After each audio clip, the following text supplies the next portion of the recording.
A very good morning to the Assembly of Dignitaries, respected Principal Sir Dr. Anil Sardana, exemplary faculty member, and one and all present. With great joy and immense exultation, I, Unnati Gaba, feel privileged to extend a warm welcome to all in the first keynote session of the international conference conducted by the Department of Commerce, Shahid Bhagat Singh College, University of Delhi. May I now request Dr. Pooja Talwar, Assistant Professor, Department of Commerce, Shahid Bhagat Singh College, to introduce the speakers for this session. Thank you, Unnati. Good morning, everyone. I take this opportunity to welcome Professor J. Kandampully, Professor Kavita Sharma, Principal Dr. Anil Sardana, my colleagues, dignitaries, and my dear students to the International E-Conference on Advances in Business Management. The conference intends to provide a platform to disseminate knowledge and share experience in dealing with advances in the field of business and management between researchers, practitioners, and developers working in and around the world in order to cope up with the ever-changing business environment. Today, we are honored to have with us Professor J. Kandampully, who would be delivering his keynote address on advancing research productivity through collaborations. Welcome to the conference, sir. We also have with us Professor Kavita Sharma, who would be moderating the session. I have the privilege to introduce Dr. J. Kandampully. He has been a professor of service management at the Ohio University, USA. He serves as a CTF International Fellow at the University of Karlstad, Sweden, International Fellow at the University of Namur, Belgium, also at the University of International Business and Economics, Beijing, China. Professor J is the editor-in-chief of the Journal of Service Management and serves on the editorial advisory board of 12 refereed international journals. He holds a PhD in service quality management and an MBA specializing in services marketing from the University of Exeter, England. He is the author of several service management textbooks and have published several articles in prestigious journals. He is the founder and chair of the Service Education, Research, Innovation, and Organization established to promote service research, teaching, and practice. We are grateful to have you, sir, with us, and especially I understand it's odd hour in US, so thank you very much for joining us and gracing the audience. I also have the privilege to introduce and welcome Professor Kavita Sharma. Welcome, ma'am. Professor Kavita Sharma would be the session moderator for this particular session. Dr. Sharma is the former head and dean of Department of Commerce, Delhi School of Economics, University of Delhi. She has teaching and research experience of more than 35 years, and her area of specialization is marketing, advertising, consumer behavior, and customer relationship management. Her research papers have been adjudged in the category of Best Paper Award in international conferences held both in India and abroad. Professor Sharma is currently the Treasurer, University of Delhi. She is also the Visitor Nominee, Center, University of Himachal Pradesh, and Chancellor, Nominee of Bhattadev University, Assam. She is the expert member of NEP Implementation Committee and Expert Committee for LOCF in Commerce, constituted by UGC. We are honored to have you, ma'am, with us. Now, without coming in between you and Professor J, may I now request sir to please deliver his keynote address. Sir, on to you. Thank you, Pooja. My sincere apologies to all of you, particularly to Adi and Professor Sharma. Um, Unfortunately, there was an error. That was completely my error. And I sincerely apologize. I do not know how to say this. I was under the impression it was tomorrow because we, at the moment, still are on a 3rd of, Right. 3rd of March, and I thought it was 4th of March. Obviously, it was tomorrow for us. So that was the confusion, basically. So anyway, Aarti, thank you so much for insisting and calling me. I sincerely apologize. I do not know how to say,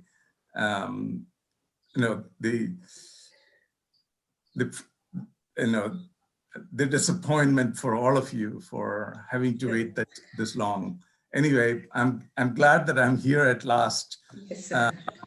And sorry for all the inconveniences I may have caused. Anyway, and now moving on to my presentation, let me share the screen.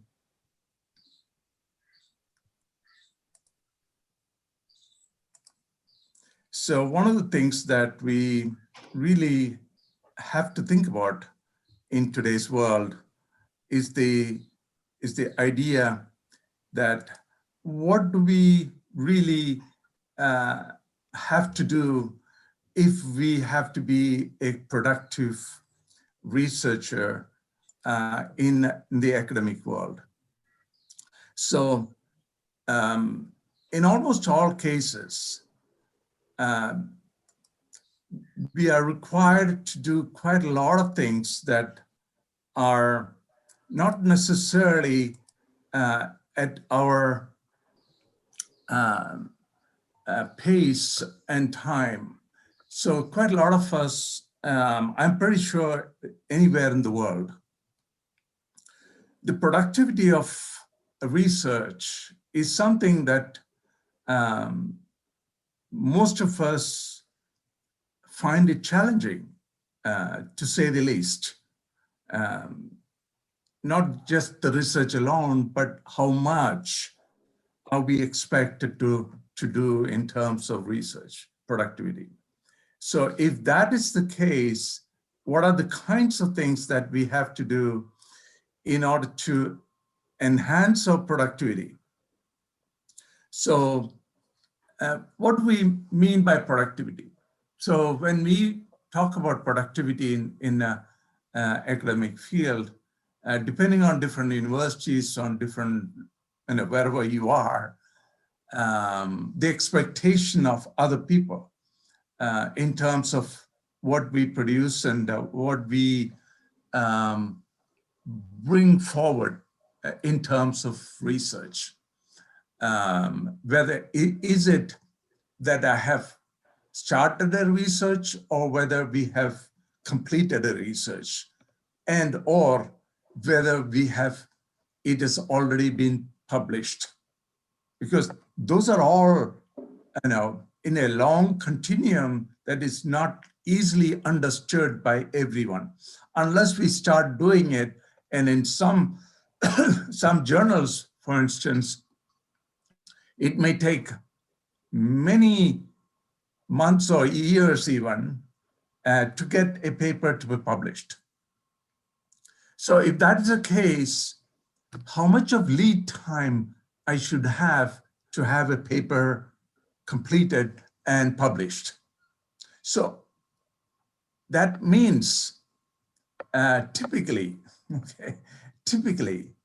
irrespective of what the outcome is going to be, I might probably require maybe even 6 to 7 or even 8 papers or research projects going at the same time. And only then we can expect 2 to 3 papers coming out every year. And even then, it is doubtful that we could do that. So productivity is a big issue, really a huge issue when it comes to the reality. So move this away so that you can probably see it. So here are some of my thoughts and reflections that might be helpful to you. And actually, a lot of these I have learned from my friends, from my colleagues, from various people that I have previously associated with. So it's not just my own just thoughts, but these are probably a combination of a lot of different things. Okay. So a quick question. Why do we undertake research? That's the first question we need to ask. So why do we do that? So research, meaning it's a long word in the sense that for some type of research, it may take many years to complete it. Some type of research, it may take not that many years, but at least it will take a couple of months or a few months. So is research expected of you in your academic career, in your institution? And if so, how much? What is the expectation? So if that is the question that you have to really know, so you have to pre-plan it. That means, no, if it is expected within next 2 years, what do you need to do now? So I can't do anything for this year because it's already too late for today. This year's publication, it's already too late for me. So I have to really think at least 2 to 3 years in advance to think and plan accordingly so that I will have some publications today. Okay. And that is daunting for a lot of us, particularly those of you who are new to research, or those of you who are in a way, if you are just a starter. Let's imagine that you just finished your PhD, you're starting to teach. You have to prepare various classes. You have never done that before. Your first time teaching, and then the requirements to publish. If that's the case, things are going to be very, very difficult. Okay, so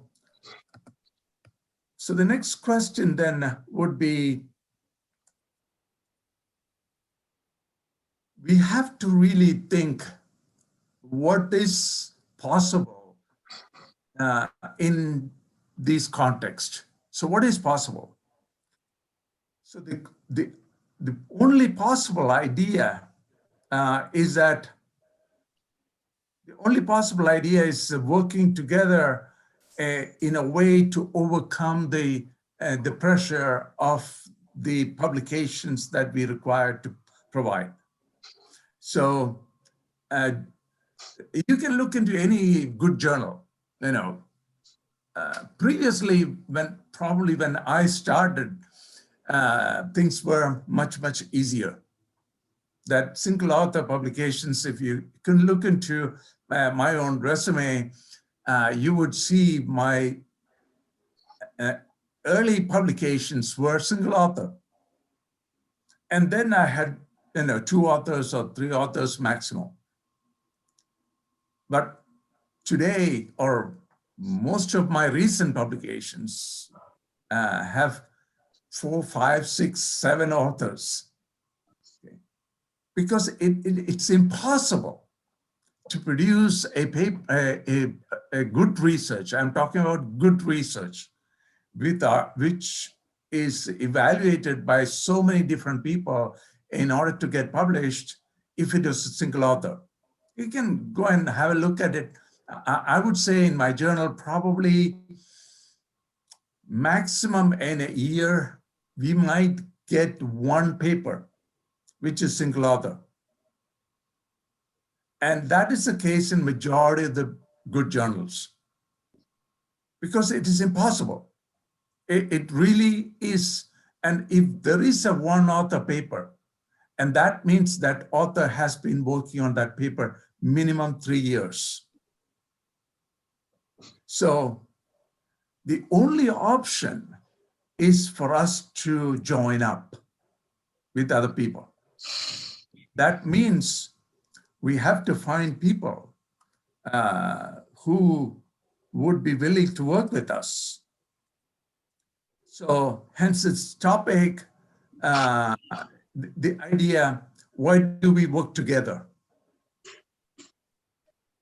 Because we don't have a choice, unfortunately.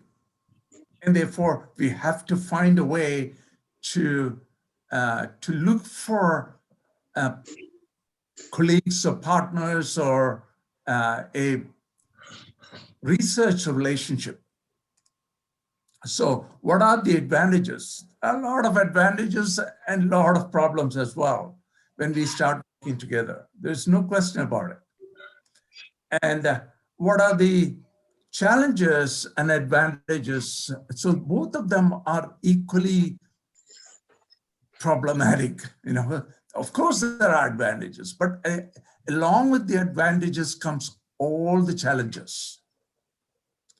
And then comes the issue of what do we mean by the relationship when it really comes to a collaborative work. And majority of us, you can ask anyone who have worked together with people, and that is what you need to create. Most of it is the relationship that has been built over time, many years of working together. So, and that is a healthy relationship. We each other got to know, we trust each other, we believe in each other, we know what the strengths and weaknesses of other people are. And that way, it allows us to it really allows us to bring us forward. Okay, so that healthy relationship is so critical, and unfortunately, it is not easy to create it all of a sudden. So we need to really think about, what do we need to do if that's the case? And what do we set expectation? Because if we are creating a new relationship, we need to be very clear. What do we expect? What are we trying to find out? And therefore, the advantages of setting those targets, setting to know what we need to do beforehand, and therefore the benefits of the healthier relationship. Okay, so it's not an ideal solution to go around and seeing that who want to work with me. Yeah, we could do that, but a lot of times it's critical and very, very important for us to really think in terms of future and find ways by which that we need to understand what is our strength and what is our weakness, each one of us. Nobody has got all experience or expertise for a research outcome to come through. And that's the reason why we have multiple people in our papers or in our research. Okay. We all have to know. I may wish to say that I have every strength, but no, that's never the case. Very, very, very few people, if at all, have got all the strengths that are needed. Of course, there might be a few people like that, but majority of us are not like that. Majority of us have got one or two strengths or one or two or three strengths maximum.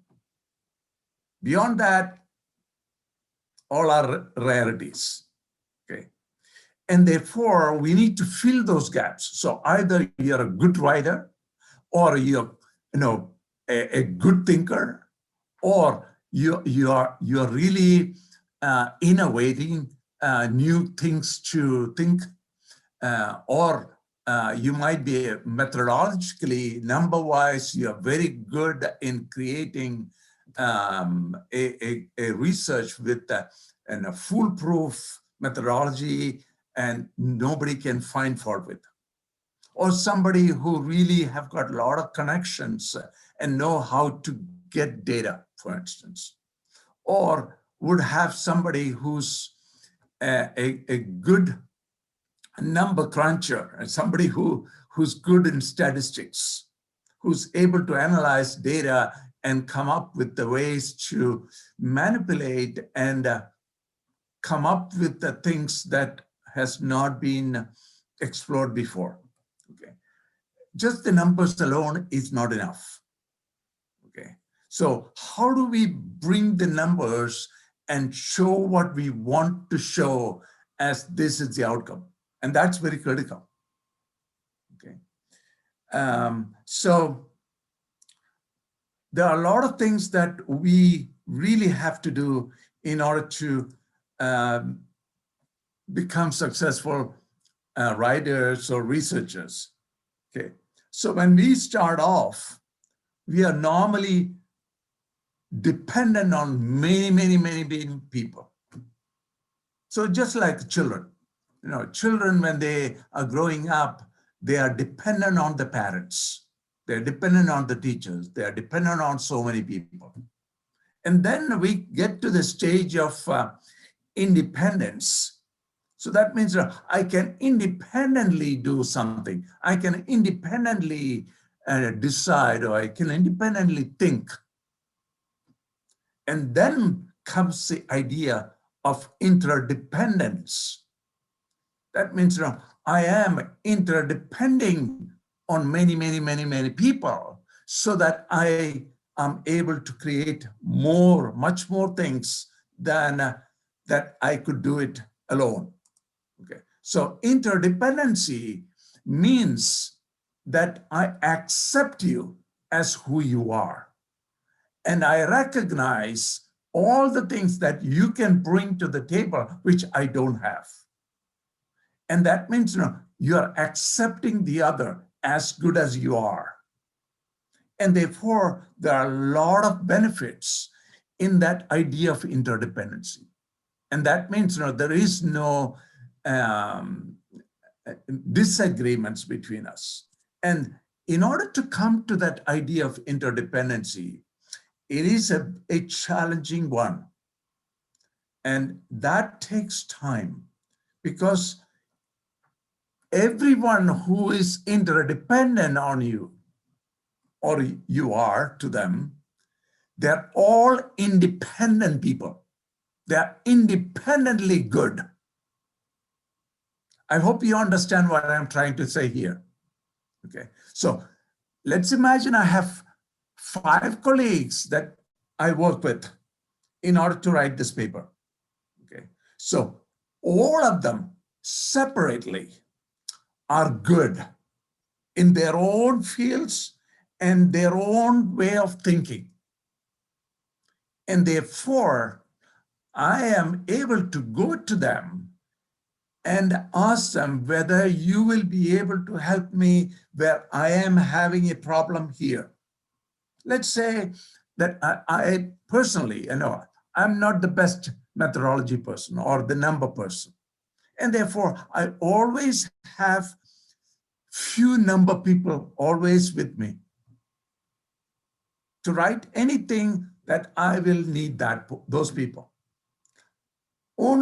The only time I don't need them is when I'm writing a conceptual paper.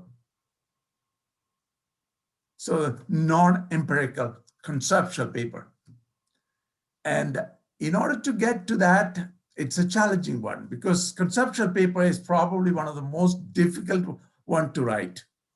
So although we would like to do it, but it's not the easiest one. It's one of the most toughest one to do because a lot of thinking has to go in, lot of knowledge, not only yours, but the entire knowledge. You have to have a knowledge of that field you're going to write about. Whether they are marketing, operations, HR, it doesn't really matter. Anyone who really writes a conceptual paper, he or she knows their field like a back of their hand. And therefore, they're able to pull resources from all those literature, and therefore they know what to write or say. And it makes sense for others who listen to it. Okay, so it's a very important thing for the interdependency is critical in almost every case. So I'm not saying that you might not get to the interdependency early, but that is our goal. That is our goal, because we all start as dependent for something, somebody's help. Still, even if you are interdependent. So for instance, I never, ever submit a paper without copy editing. I know that I can speak English, but I am not the best person to write and express my views in somebody else's language, because English is not my mother tongue. And therefore, I am bound to make mistakes, 100%. So I have to accept that. And trying to say that I am good at something which I am not good at is no good. Because the people who are reading my paper or people who are going to review my paper are people probably are, sometimes it might not be. They might not be first generation or their mother tongue is not English, but the chances are they could be. So I don't want them to assess my language. I want them to assess my know-how or knowledge. And that's a very important thing, because you're trying to communicate something that is in your brain and in your heart. And you don't want somebody to judge you because of your language. So I have an old saying that you have to have two gods in the academic field, two gods. One God is the God of conferences. Today, that is not becoming too relevant anymore because we are not meeting each other, okay? And some of you might remember me and I would remember some of you, that's all. But previously, when we were to go to conferences, we would meet people, a lot of people. And a lot of those connections, Aarti came for one of my conferences, and that's how this whole thing started. So connections happens at the conferences. So you need to have a certain amount of money put together. Every month or every year, you put aside a certain amount of money, just like the same way you would say, okay, I need to celebrate the birthday of my mother. And therefore, I would put together a certain amount of money this time or every month so that I want to celebrate her 60th birthday. So you had planned for it. The same way you need to plan for your research. The other one is the God of publishing. So two gods. One God is the God of conferences. So unless you go for conferences, you don't meet people.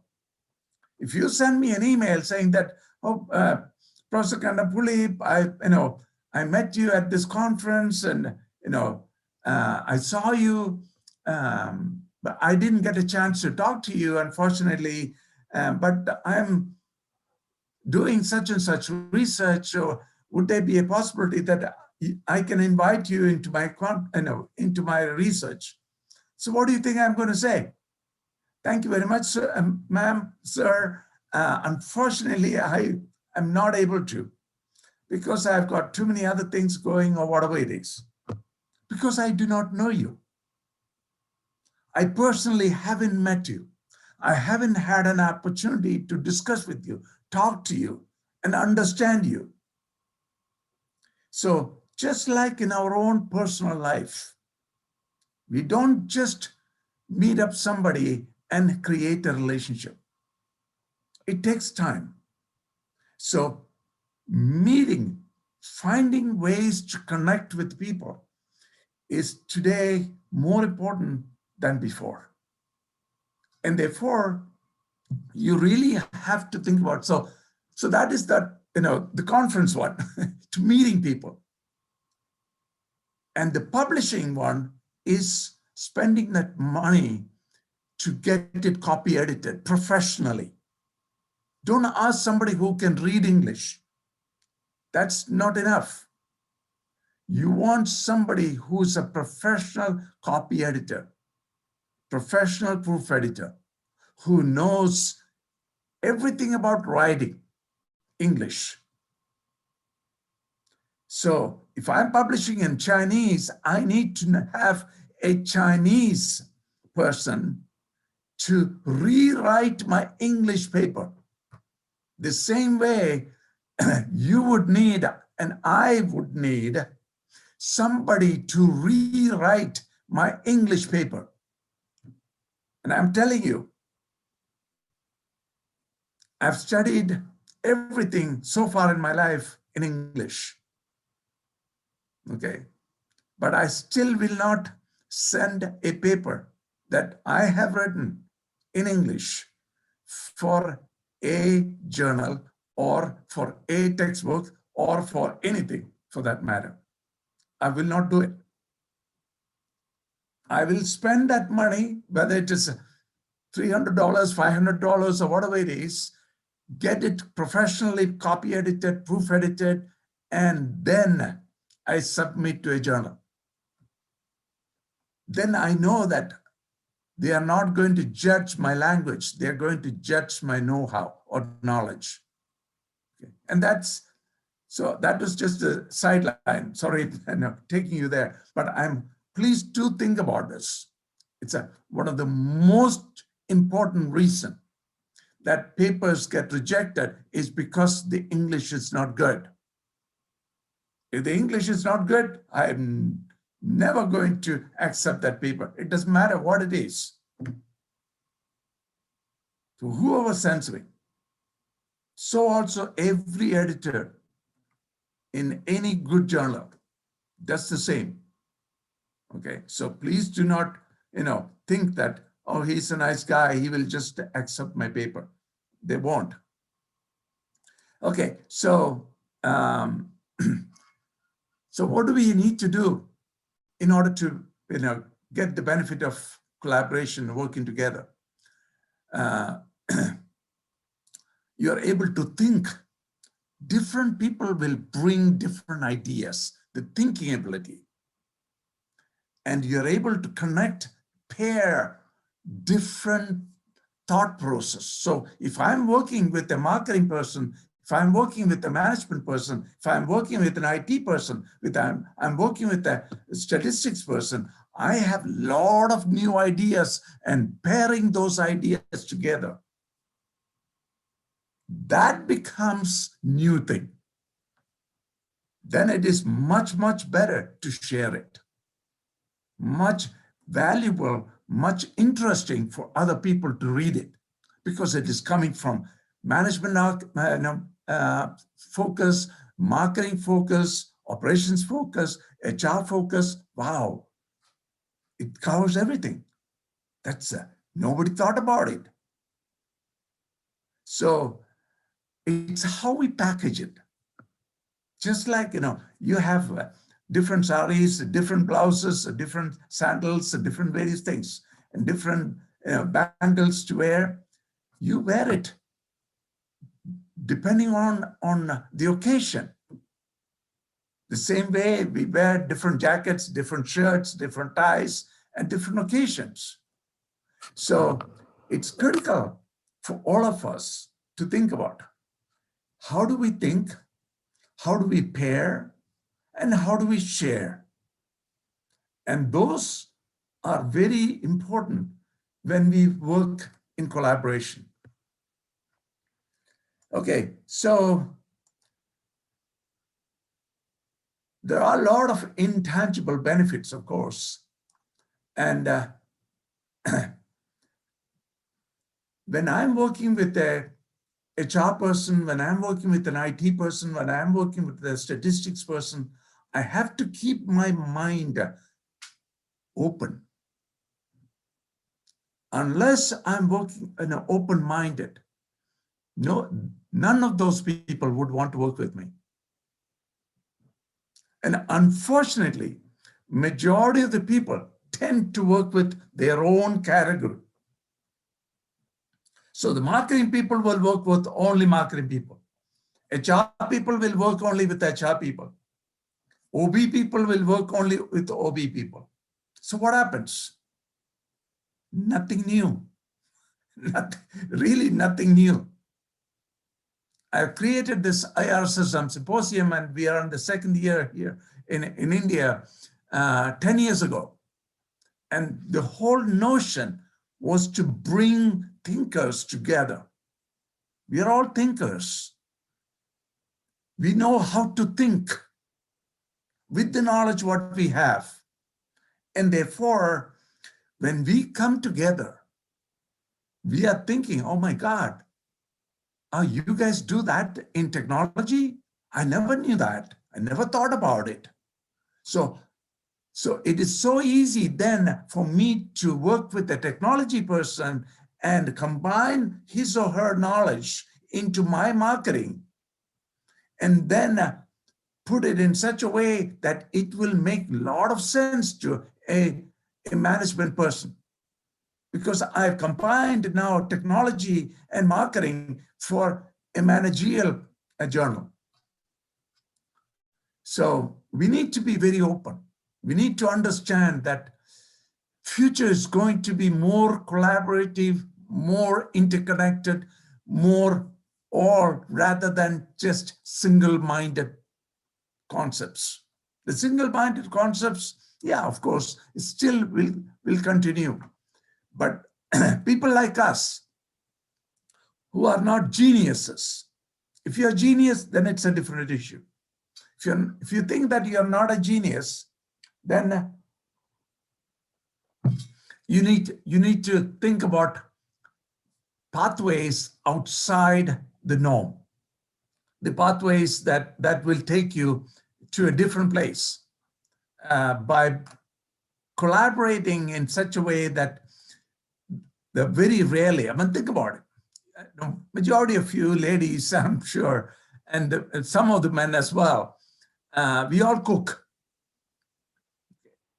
You have X number of different spices at your home.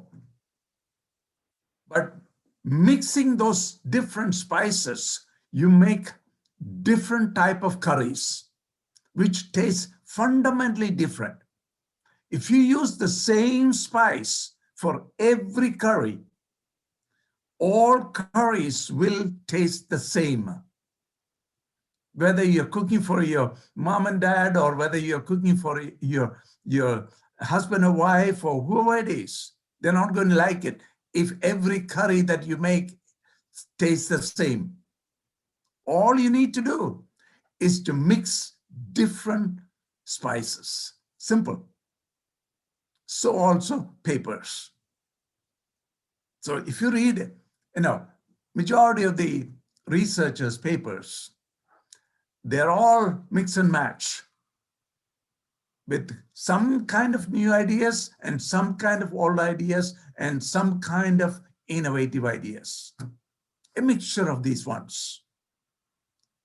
And that brings a new smell, a new fragrance that appeals to everyone. Fundamentally new, it's rare, okay? That's not in our field. Maybe in pure science or somewhere, scientists like, who produce things completely new. But in management, marketing, operations, HR areas, completely new concept is not easy.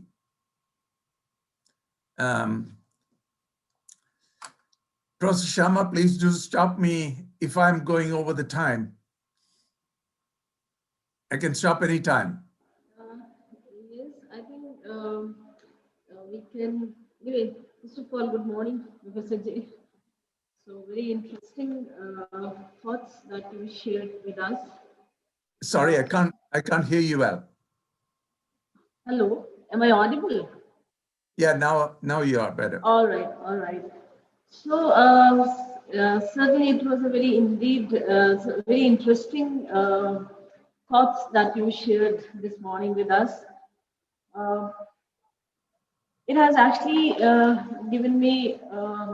triggered me to ask before anybody can ask some questions.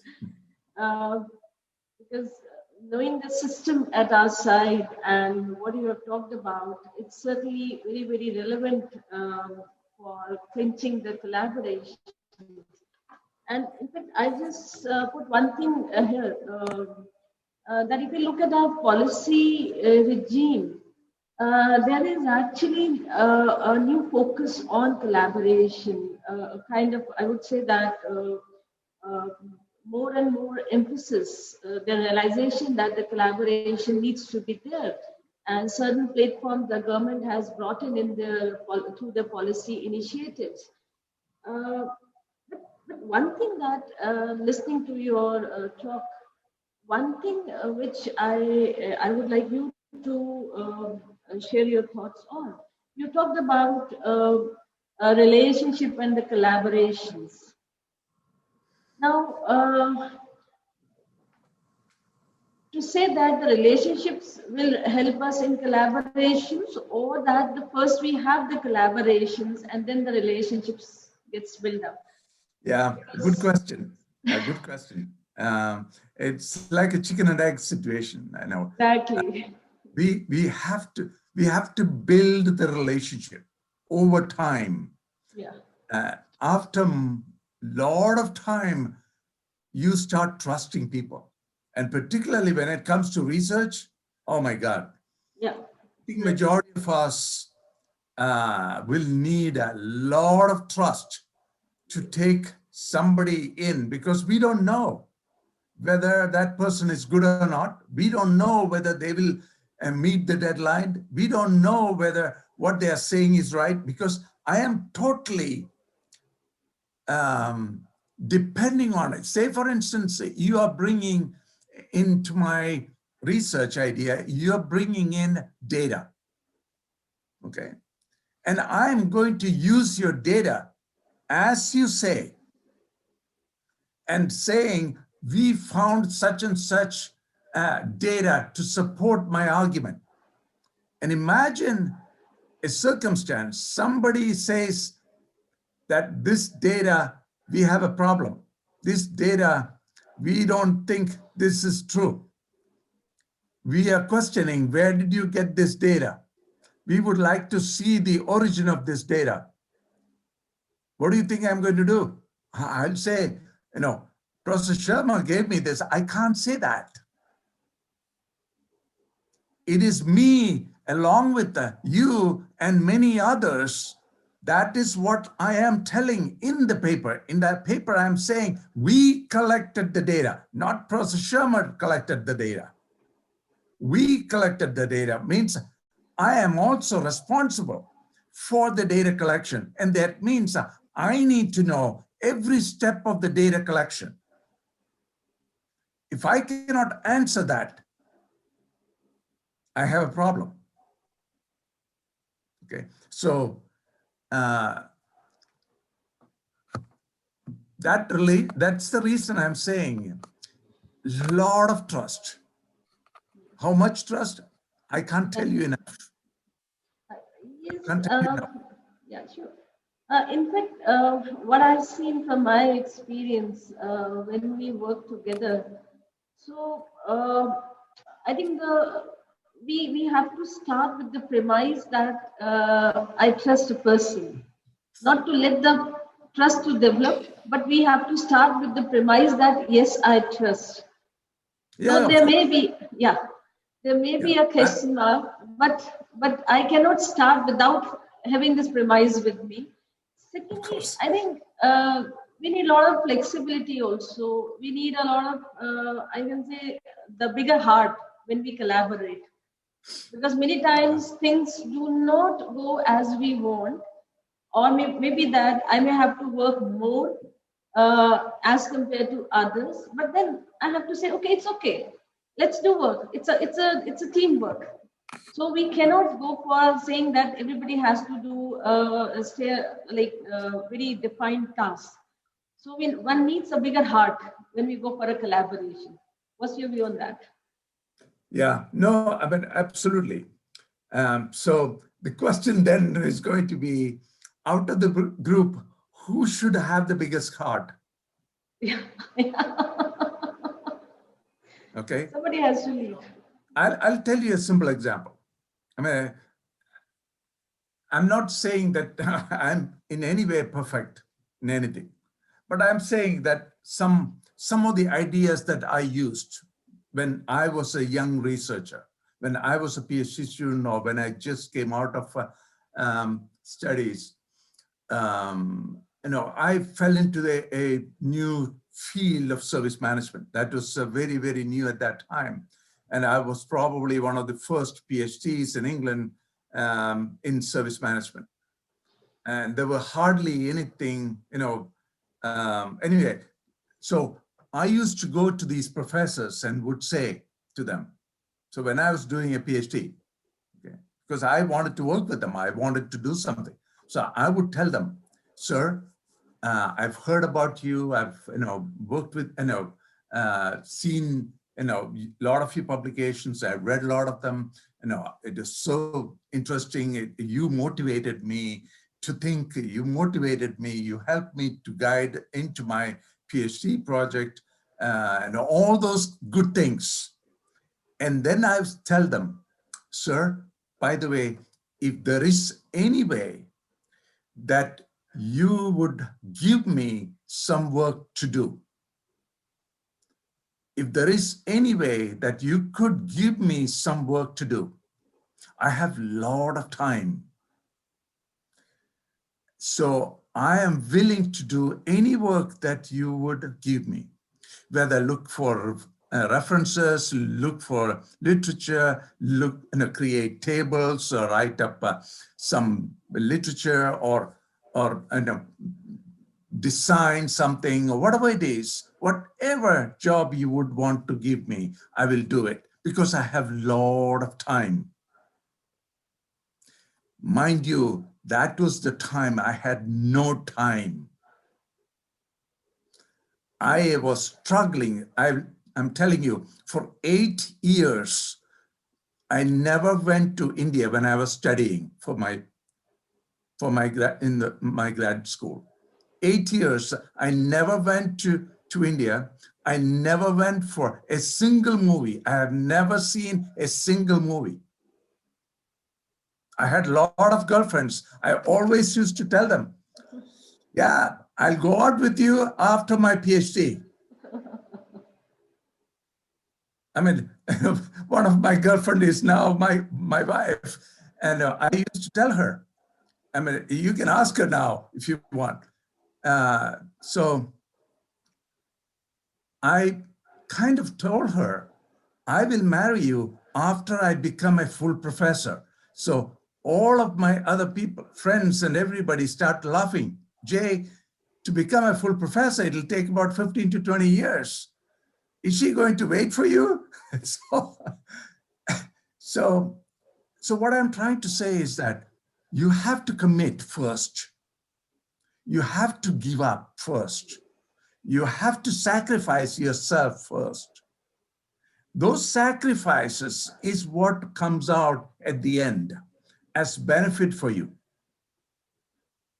Okay. So those sacrifices, personal sacrifices, like the old saying, no pain, no gain. The more pain you had, the more you gain. No question. It doesn't matter which field, whatever you do, whether you're a mother, whether you're a father, whether you're a grandmother, whether you're a husband, wife, it doesn't matter. It's the same issue. So I create relationship, not you. I am in charge of the relationship, not you. So there is an idea, if you ever had a chance to read Stephen Covey's book, 7 Habits of Highly Effective People. He says the idea of trust is the idea of trustworthiness. If I am trustworthy, then you will trust me, not otherwise. Not otherwise. So it is my responsibility to create that friendship, the relationship, and the trust. So not in you. So I might want to have a relationship, friendship with you, but the problem is mine, not yours. So Yeah. yeah, so Yeah. all young researchers have to have that in mind. What are they willing to give for that trust, that relationship, that connection, that network, that collaboration? Because the collaboration comes literally at the end. You're building trust. No, I told you about that conference. The first conference that I ever went was in Sweden. And I begged and borrowed money from everybody to go for that conference because I didn't have money. I was a PhD student and there was no money at all. So I begged and borrowed from everybody. I couldn't steal. I did everything else to get the money. So when I went there, I met a professor and he later became my advisor because there was no experts in my field of service management in Exeter University. So he used to come every month from Sweden to England to advise me. So it is up to us, and probably I was strong enough to convince him. And later became my very, very good friend and a collaborator and worked so many years together. And then at last, when he wanted to step down from his journal, he said, Jay, you are the best person to take over this journal. And now I took over. He was the editor-in-chief of my journal before me. So these are all long time relationship. When you maintain it for so many years, there is a different type of connection. That connection, you can't make it overnight. Nobody can make it. I can fake it. Yeah, sure. I can fake it, but not really make it. That's true. That's very true, Mr. Jay. One last question. I think, Pooja, can I just have one more thing before we open the session? Or should we open the session? Yes, ma'am. We have already written on the chat. So the session, should we open the session? Okay, so if we have any questions from the audience, so let's take them first. Right. May I request Unnati, if there are questions, please take them up. Yes, ma'am. I'll just do that.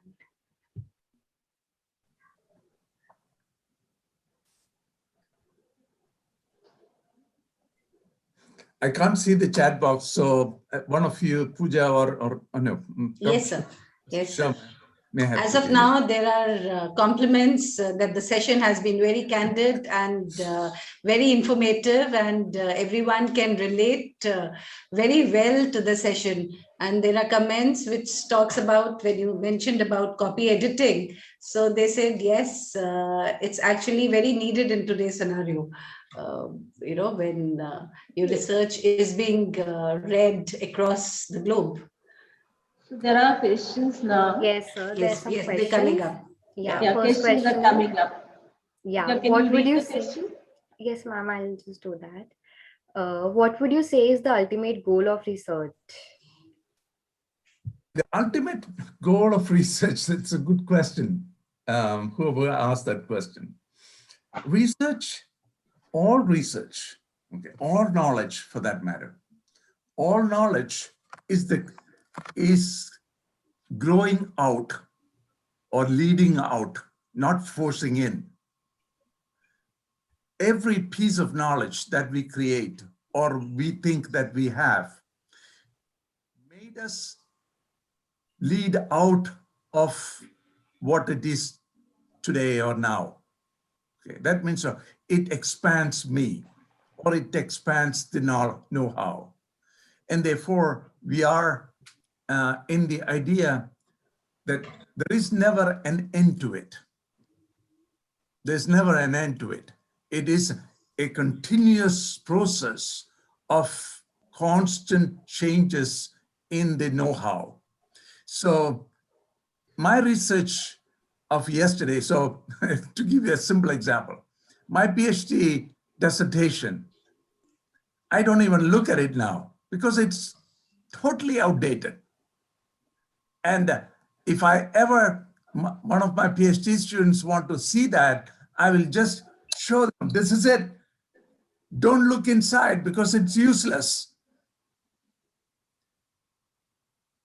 Constantly, your work will be renewed, revised, and resubmitted in many different formats, and your work becomes totally outdated. You have to accept that. I have to renew myself on an ongoing basis. So I am never going to have a paper published and nobody will ever touch it. Everybody will touch it. And everybody will rewrite it. Everybody will tell me, this doesn't work in here, this doesn't work there, this doesn't work here, and this doesn't apply here. And that's what you yourself have to do it, ideally. So think about the old idea. So I think I know last time, Professor Sharma, we talked about this, okay? Some years ago, we knew that. In India, there was only two types of cars, Ambassador and Fiat. That was it. No other cars. And what did they do? They basically, every year, they would change a light bulb from here to there, a bumper shape from this way to that way, the grill changed this way to that way. That's all. That was their innovation. The innovation in Indian automobile companies were changing the bumper. Okay. and so, and naturally, because of that, they never really innovated, and therefore we as people totally disregarded them. Now, who will buy an Ambassador car today? Nobody. And therefore, every other car company came into India and able to sell their cars here. So that becomes, so we have to be, see, we have in the Hindu mythology, I'm not talking about the religion, I'm talking about the mythology. Okay. In the Hindu mythology, there are three gods: Brahma, Vishnu, and Shiva. What does Brahma do? Brahma creates, and Vishnu maintains, and Shiva destroys. And that has to be there in everything, including on us. We have to be destroyer of our own knowledge. If we don't, it will become outdated knowledge and nobody would want to talk to me. So I have to destroy my previous knowledge. Yeah, I created some, but that's no longer good. I maintained it for a little year, and then I have to destroy it to give space for me to think differently, for me to bring new ideas into my own brain and my own heart. So we all have a problem. The problem because we don't understand the real connection between the brain and the heart. If you're a really good researcher, you should think using your heart. If you think using your brain, you will become a selfish researcher. If you use your heart as a researcher, you will be happy and supportive and work with hundreds of people, any number of people. Your job, the reason why you have knowledge is not for you to show that you are great. The reason that you have a knowledge, God has given you that knowledge, is because you are the right person to share it and give it and make somebody else better than you. How many of your mothers and fathers and brothers and of people? What do you want? You as a mother, you as a father would want your children to be better than you, don't you? Will you tell your son, hey, don't go beyond me. I only did PhD, so you should not get anything more than PhD. Will you say that? No. So why should you? So your job is not to become a palm tree. My analogy to palm tree is very critical and very important, particularly in academic field. Most people want to be a palm tree and go higher and higher and higher. And no shade for nobody, no help for nobody, no support for nobody. I want you to not to become a palm tree. I want you to become a banyan tree, which gives lot of shade for lot of people and lot of things to grow under that. And that's called knowledge in my view. And that knowledge do not come from here. That knowledge come from here, from your heart, nowhere else. So it's important for us as researchers to think differently. I think particularly in a country like India, we need people of that nature. We need to nurture those kind of people. We don't need palm tree researchers. We don't need people who are just going up for their ego's sake.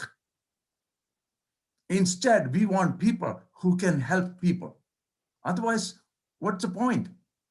What's the use? Everybody is supporting somebody else's ego, nothing else. Okay, I'm going to stop there. Another question, please. I think there are a lot of chats there. Yes, sir.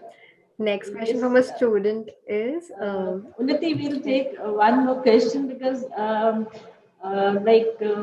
we are constrained by time. Otherwise, I think I myself has a lot many questions to ask and to talk about. So the things will have no end to it. And in fact, the session was so interesting that it has given a good food for thought for everyone. So Unnati, one more question, please, and then we can have a discussion on that. okay, sir. The question is, as a 21-year-old, how to start a research journey? I hope you heard me say that go around talk to meet people and say, I have a lot of time. I'm just 21 years old. I've got a lot of energy. I have a lot of new ideas. I will help you and work with you. I will do whatever you would say. And will you please give me some more job, please, more things to do. Tell me, nobody will say, no, I don't want you. Nobody. Whether you're 18, you're 22, you're whatever age it is.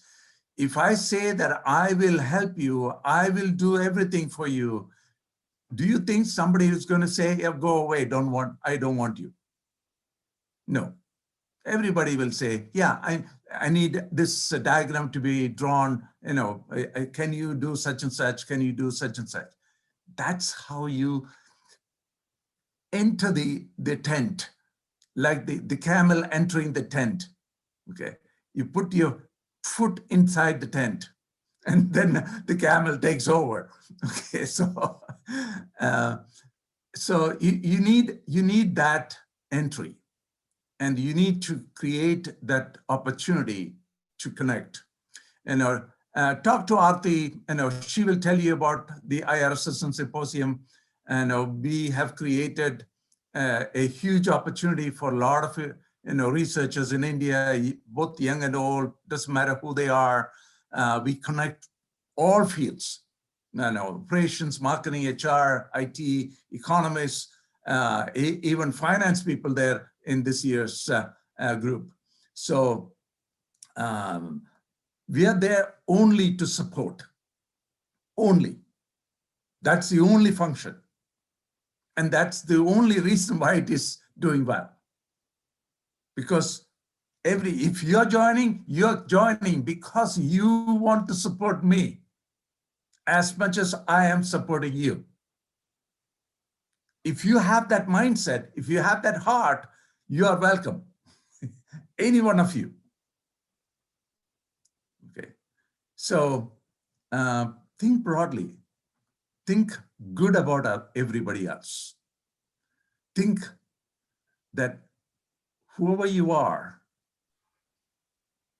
has got more value when others value you, not when you value yourself, when other people value you. How does other people value you? When you're willing to give. When you're willing to give more than you could ever take.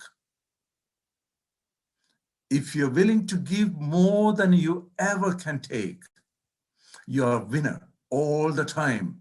There's never, ever a time that you will lose. Never.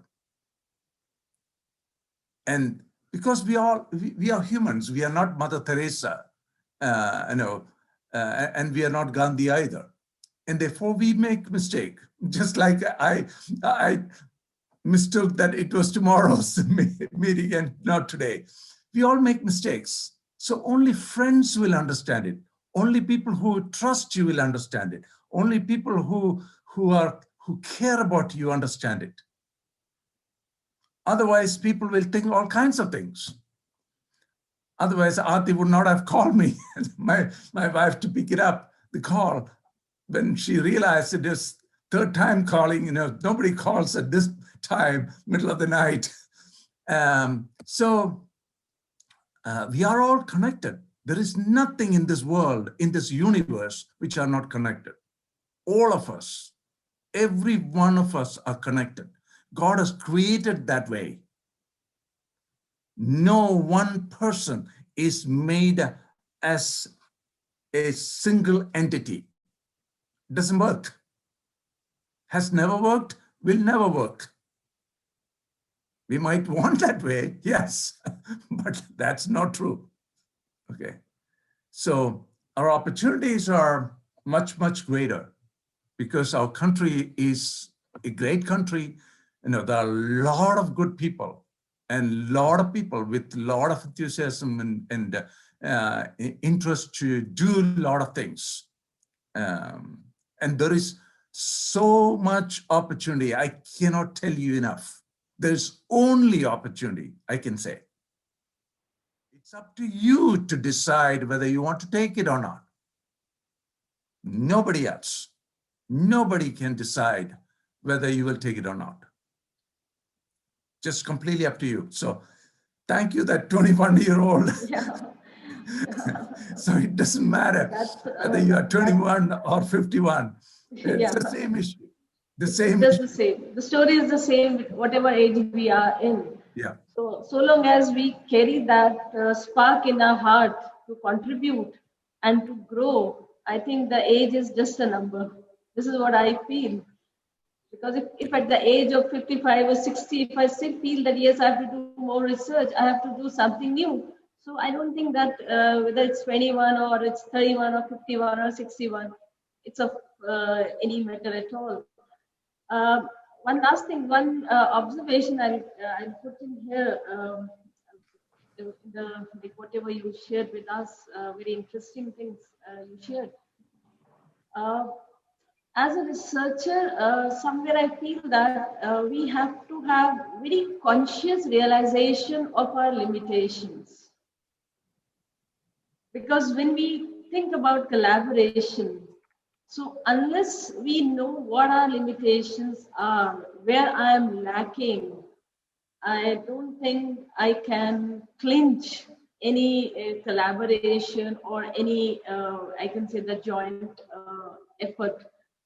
So this is what I have always been trying to make myself understand whenever I've been going out and looking out for some way the people to come and collaborate.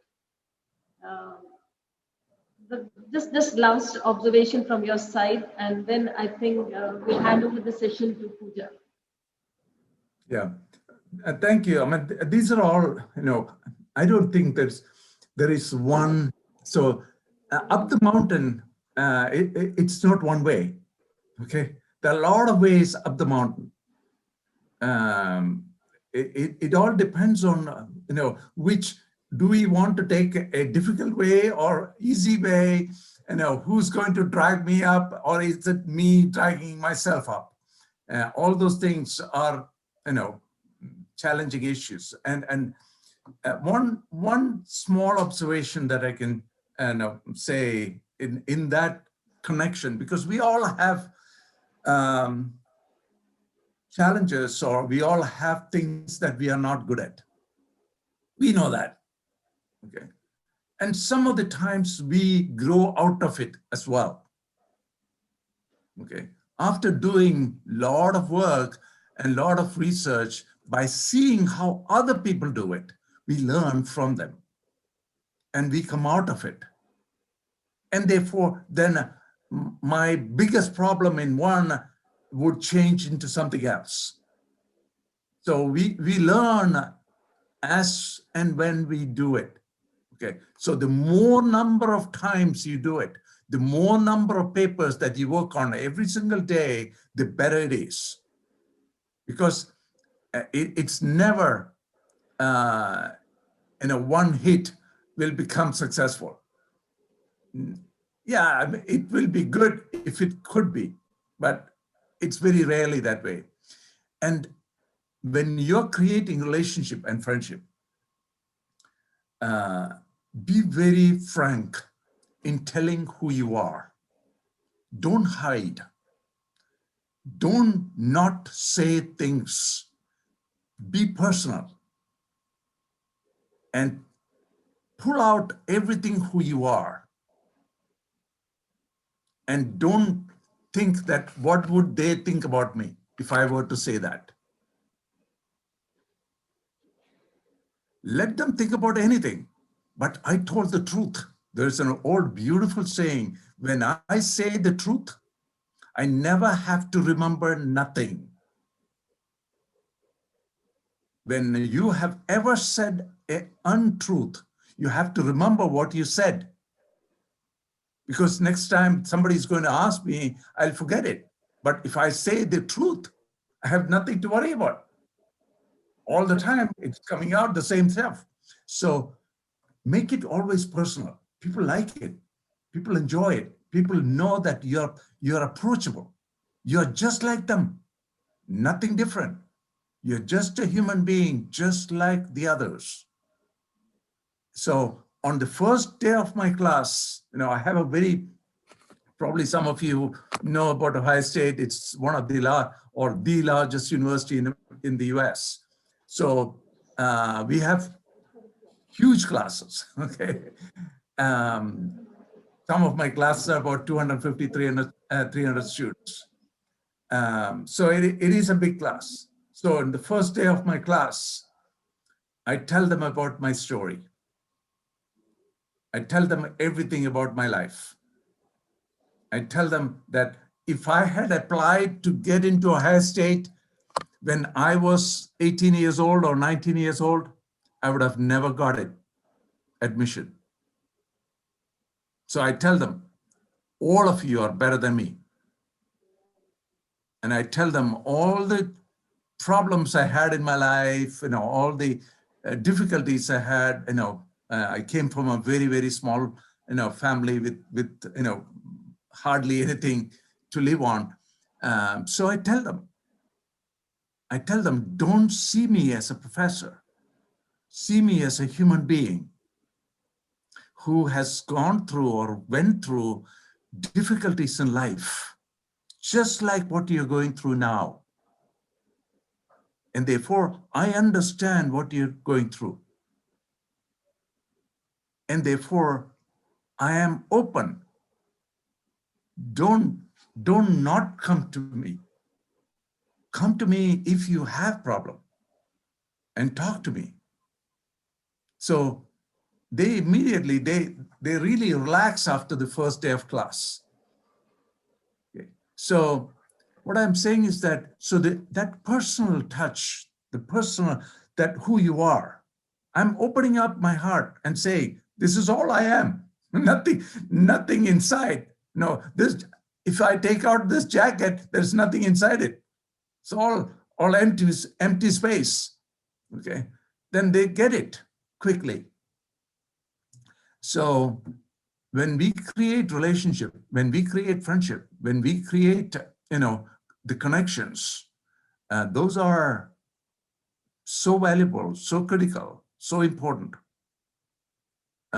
People trust you because you are trustworthy, and you are not hiding. You are not showing a different face for the sake of making sure that you are different.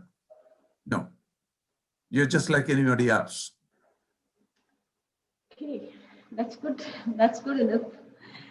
Thank you, Professor J, for such an insightful talk. And I think everybody must have enjoyed. And I can see the so many comments on the chat box. I hope you can also read them out. Time is always sticking with us.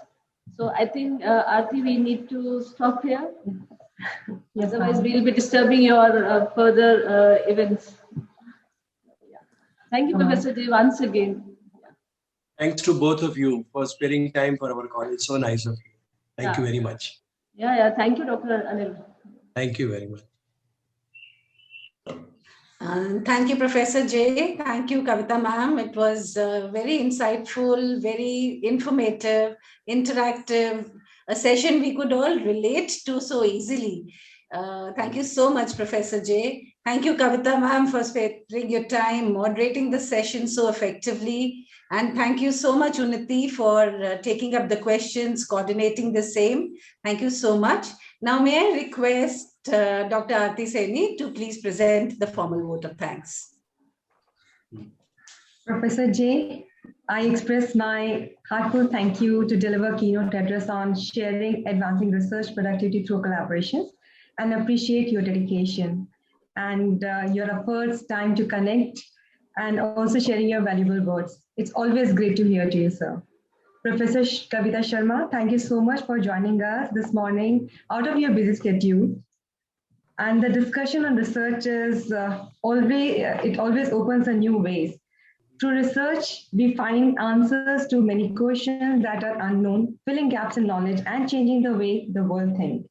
Professor J emphasized on the concept of dependence, independence, and interdependence, the importance of collaboration, how it can help us to come out of our own challenges of language writing skills. Yes, we can never forget the God of conferences and God of publishing. And thank you so much, sir, for enhancing our knowledge about it, that how we can create opportunity by connecting with people. And about the IRSSM India chapter, I'll definitely float his information after discussion with Professor J. He had discussed this over here, and trust me, that platform which we are working on is basically for the benefit of researchers. So we'll definitely float information about it once we have a word with each other, Professor J. So with all these insights, I would like to thank Dr. Pooja Talwar and student team to conduct this session smoothly. I'm sure we all have gained a lot from this session.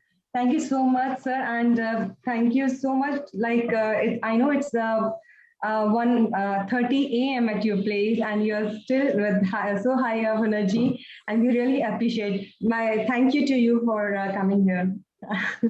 Thank you so much. Thank you, Aarti, once again, and I am so deeply appreciate your patience and calling me. I'm so sorry for having missed the time. Sorry. It's perfectly fine, sir, but we got an opportunity to hear you. That's the best thing. Okay. Thank you. Thank you so much, everyone. With this, we come to the end of today's keynote session. We look forward to seeing you for the upcoming sessions. Can we have virtual photograph, please? Yes, just Yes, ma'am. We request everyone to kindly switch on their cameras for the virtual photograph.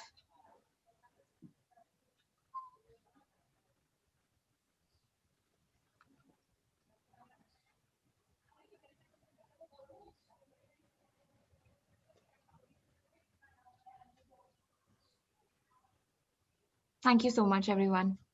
Thank you, Aarti. We are logging out now. Thank you. Thank you, Professor J.